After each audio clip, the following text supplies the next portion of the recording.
Now atong balik-balikan mga kigalaan atong dugang mga hisgutanan karong buntaga mga higala kay kinini ang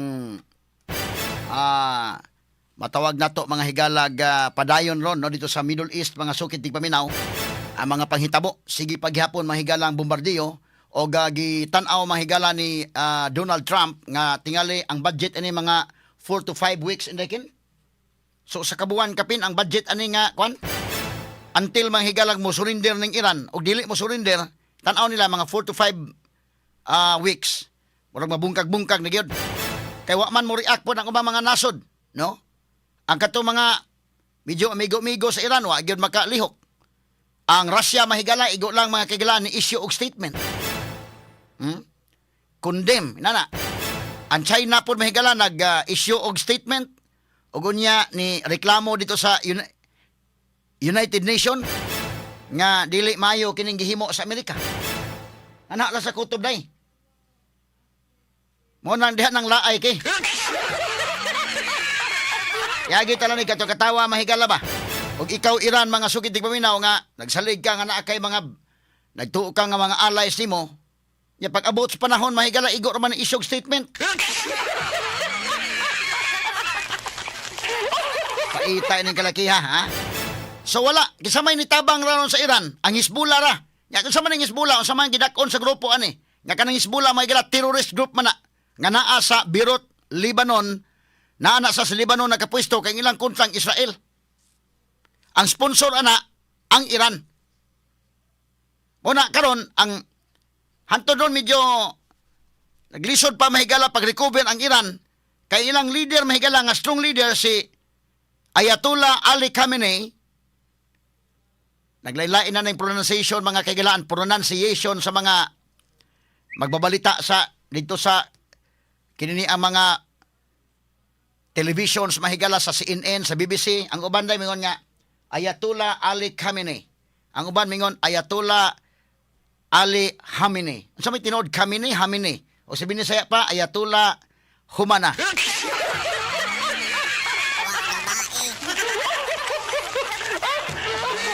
Maglisod-lisod matag pronounce. Ang uban Khamenei, ang uban day Khamenei, murag silent K. O garis Bisaya na, Humana. Yagi talaga katawa mahigala pero kinini ang kanibang nahitabo ita dito seryoso ba asa ni, no? So si Khamenei, Ayatollah Ali Khamenei, namatay mga kaigalaan atong milabay Sabado, nanay ni puli unta niya nga supreme leader. Nga mao kini mahigala si Ayatollah gyapon Arafah. Sus namatay naman sad. Igo naman sad sa strike mahigala sa Israel. So gahapon nagplano sila, nagmeeting sila nga magpili og lain na pong leader. Agibombahan na pong mahigala sa Israel. Muna karon murag wa pa. Kinsay next in line na mao la say mo kaman-kaman ron. Morning nahitabo mga sugid tigpaminaw. So dunay fresh kapag pangatake ang Israel dito sa Tiran o diri sa Beirut. Unya ang mga barkong igugubat nga naparada mahigala sa Iran diya sa may Gulf. Na nga bungkag mga higala natundag sab sa US Navy mga sukin tigpaminaw. Straight to the point. Nibawas pod mga higala ang Iran. Doon naman sa mga commanders ito, mga junior commanders, nakabawas pod. In fact, ang embahada mga higala Saudi Arabia, perting pagka bungkaga. Why namatay? Kay ang mga Americans nibakwit na. Namakwit na daan. Doon na mahigalay sa Kuwait na, gibumbahan sad. O guban pa nga mga sa Riyadh, mausad. Gipambumbahan mahigala, pero walay mga Americans nga na igo. Doon na po noon mahigalay na kalas yun nga mga upat ka mga Americans day. Gitagaan na ganito mahigalag award. Ang pamilya mahigala ni President Donald Trump. Kay may casualty yun mga sukitig paminaw. Pero ang Iran may gala 14 daghanang casualties. Straight to the point. Gumikan ining maong insidente mga kaigalaan. Now, ang grabe yun ang mga equipment. No? So, dili pa tamo hisgot pa kini si Trump o kini si Benjamin Netanyahu. O maghisgot ka mga higala o maandir ni sa mahigalag mo gawas ang waran sa ICC. Kini mo ipa-ICC nila. Di man po ni wa may makadakop sa nani. Kinsa may mudakop ni Trump mahigala ni Benjamin Netanyahu. Lisod. Mo na kanang ICC double standard na. Kana lang yung kaya ra niyang dakpo na maora. Di man gyud makadakop siya og kuan gyud wa may pulis, wa may militaryong ICC. Wa bitaw Putin ni isu hagwaran sa kamo pa hinuy okay padakop. Nya kinsa man po ma-ICC kini sa Ayatollah Ali Khamenei nganong maghisgot pong ICC sa una pa nga daan man ni mahigala nga nag-sponsor og mga terrorist nga mga grupo. Katong Hamas mga kaigalaan. Imagine kang Israel may mutira ang US mo. Hatag pa mga nag-warning sa mga civilians. Ba't kini inigtira na? Why warning? Wa man lagi may isguti sa ICC nila mga nganday. Ha? Sumuna nga medyo doon na ba yung mga sa international law mahigalang isgutanan daghan gyud nga mga gray areas. Tinuray lang. Muna ako nang isgutag apel tong nahitabo mga higalang hearing ni kanhi Presidente Rodrigo Duterte unya. But unahon talasan ni mahigala ning gubatron sa Middle East. Kay saon ta man ni mahigalan kagrabe naman ni mga sukid tigpaminaw. Pero ingon si Trump mga 4 to 5 weeks ra mo itaas-taas ani. Matod pan Trump pasig tinuod sad kay kung kabantay ka mga kaigalaan kadtong president sa una nga si George Bush iyang gikuha to si Saddam Hussein mahigala pag desisyon ni George Bush nga kuhaon Saddam Hussein. Nakuha to 9 months mang operation. Kadto si Osama bin Laden panahon mahigala ni Barack Obama, ingon niya kuhaon si Osama bin Laden, pila man ka kuha niya. Niabot mahigalag 9 years, una nakuha si Osama bin Laden, dugay kayo. Pero kini si Trump, lahi masan ni kay, pag ingon kuhaon si Maduro, matay. 3 hours na nakuha. Medyo kuyaw ni si Trump, panghigala lahi ni kuha ng tawhana.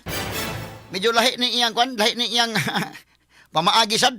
Pag ingon niya kuhaon si Maduro, mura lang nagpunit mga higala kuhan ay. Ha? Mura lang nag-pick up mga higala og manuyupay rugby.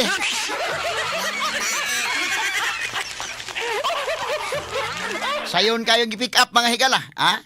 Karon kini si Ayatollah Ali Khamenei, pag-ingon nga kuhaon, pagkamad ni Trump mga sukid tigpaminaw, lupad na dayon ang mga Bito bombers. Tulo ka mga Bito bombers gikan sa Whiteman Air Force Air Base day mo initira dayon sa compound nga didto mahigala si Ali Khamenei. Unya kining tulo ka mga Bito bombers nga nagdaog GBU-57 bombs. Pagkamad mga higala dito lupad na ang final order mga sukid tigpaminaw paingon nga naayod confirmed within 2 hours mahigala kuha si Ayatollah Ali Khamenei. Straight to the point. Kay kining ilang gigamit mahigala nga bomba mao ni ang GBU-57 bomber. GBU-57 bomb nga mo penetrate sa ilawom. Laliman ka kini dayang gikuhaan mga kagalaan ni Ayatollah Ali Khamenei.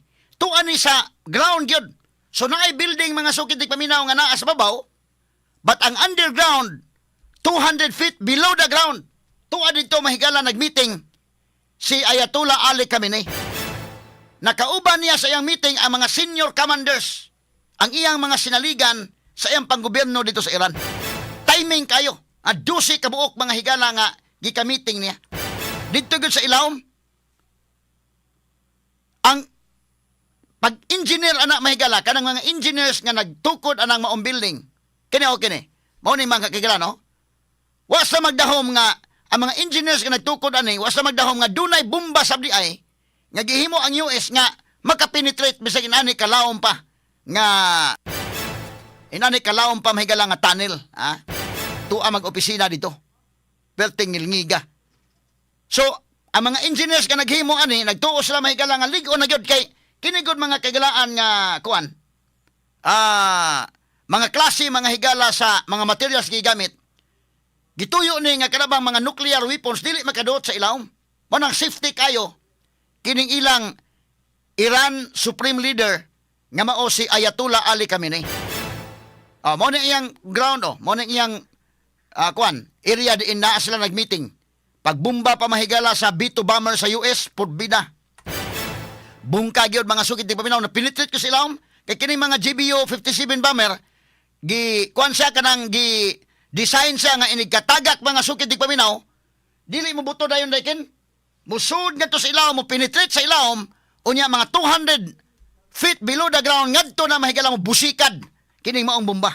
Straight to the point. Didto. So, gitan-aw mga kagalaan kay sigurista man ng US Gitan-aw nila astang Israel ang ilang mga gamit, gitan-aw nila mga kagalaan sa ground penetrating radar. Computer gitan-aw dito mahigala. Susway naglihok kay.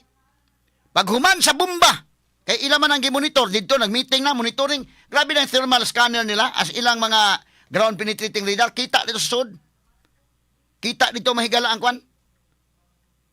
Murabag CCTV lang gyapon sa ilawom ba? Ang movement sa ilawom. Pag humagbomba sa pagtagak mahigala sa B-2 stealth bomber sa bomba nga GBU-57. Bungkag mahigala. Pagkabungkag dito sa ilawom mga kagalaan, tanaw nila sa ilang ground penetrating radar wa na naglihok bisag ok-ok.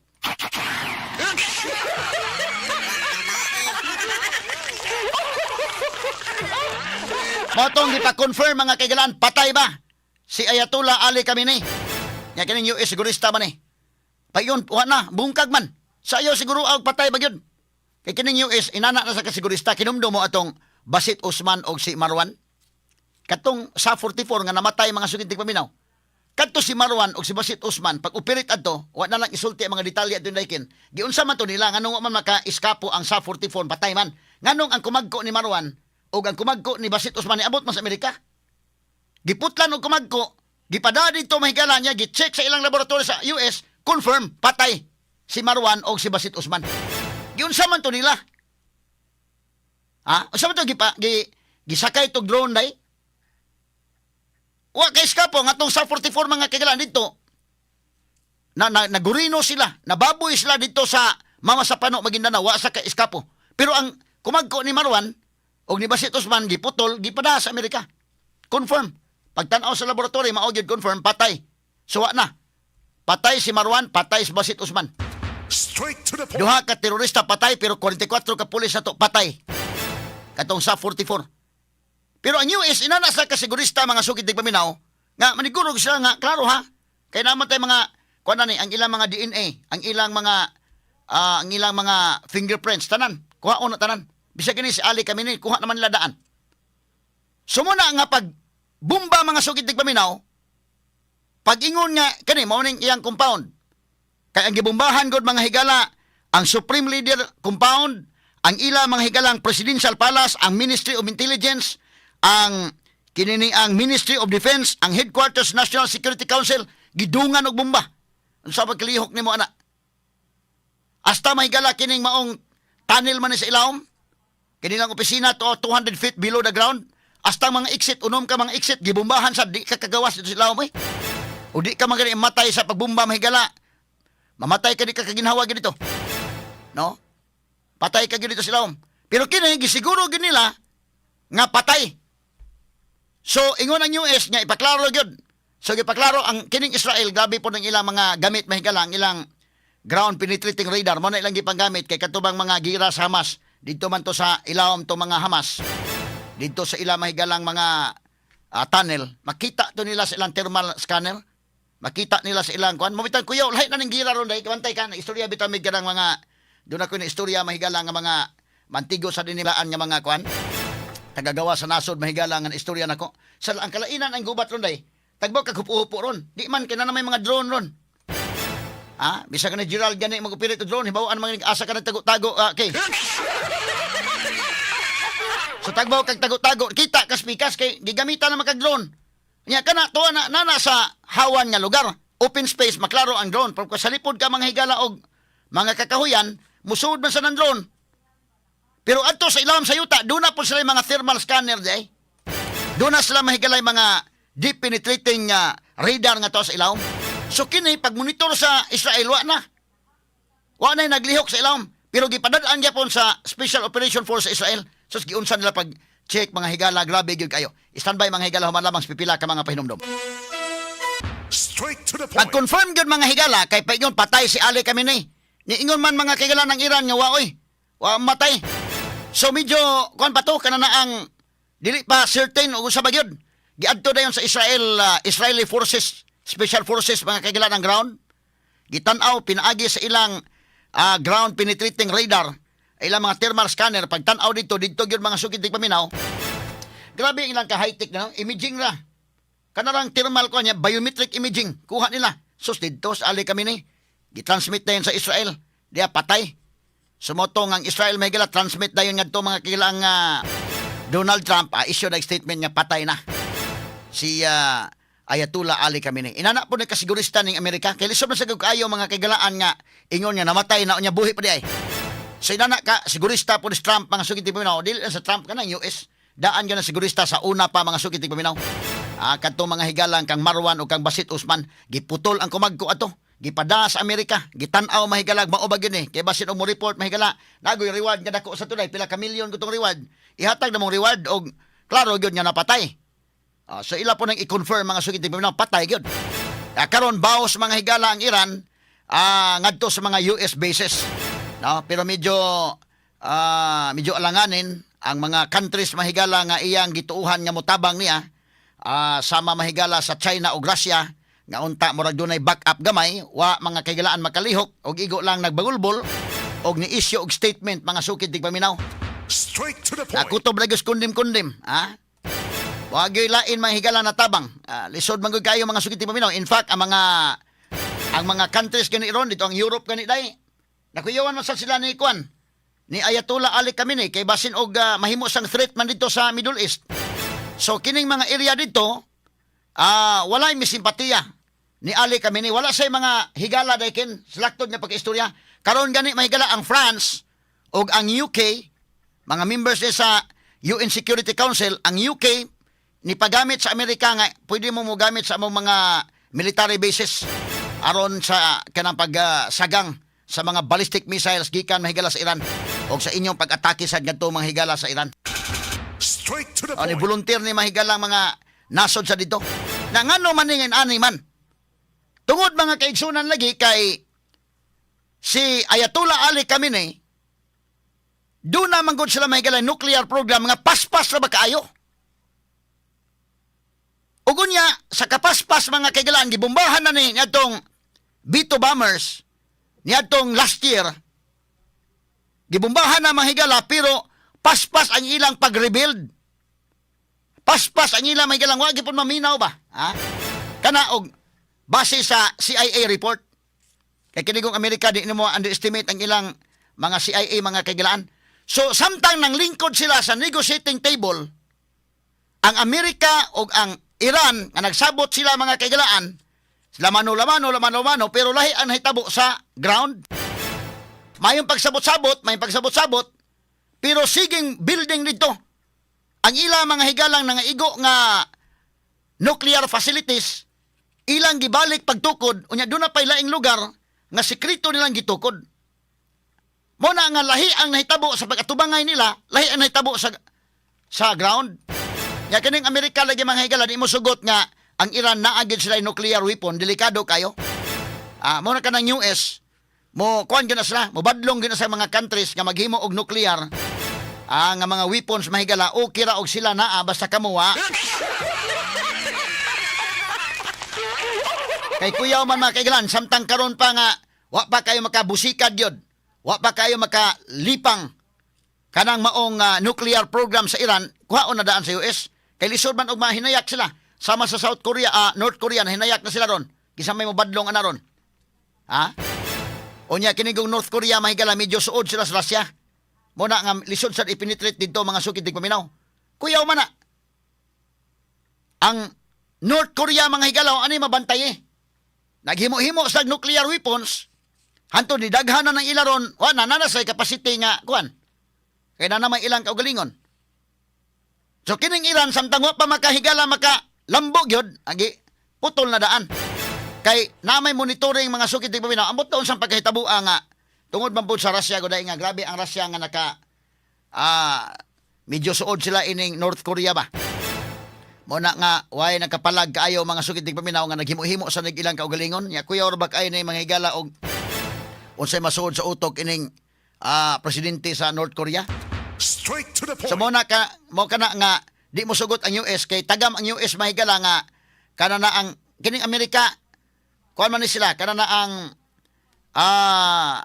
nakahibaw mo sa unsa ka delikado sa nuclear. Pag monitor nila mga kagalaan ana kay doon naman gud tay mga international monitoring mga kagalaan kining International Atomic Energy Agency. nga may mo monitor. Pag monitor nila ang uranium enrichment sa Iran, taas na mga kagalaan, dili na pang civilian. Di na pang civilian mo na ang US nakabantay na nga dili mo himo mo bomba gyud. So gipakgang sila nga ayaw mo anak nga klase sa program. Wa man minaw ang Iran. Mao na nga ang Amerika mahigala suko gyud kay kining Amerika nahibaw sila nga kini mga higalang level sa uranium nga naa sa Iran. Kini gon sensitive sila anak kay kibaw man sila katong atomic bomb nga ilang gibomba sa Nagasaki, Japan o katong sa Hiroshima. Tungod man to sa kini nang nuclear man to. Kining ang ingredients na kanang uranium.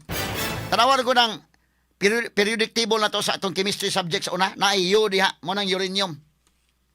Kana mahigala nga chemicals mo na ingredients paghimo og mo na fuel sa nuclear power. Siya mo'y fuel. So kung taas og level ang uranium, kabantay na ka.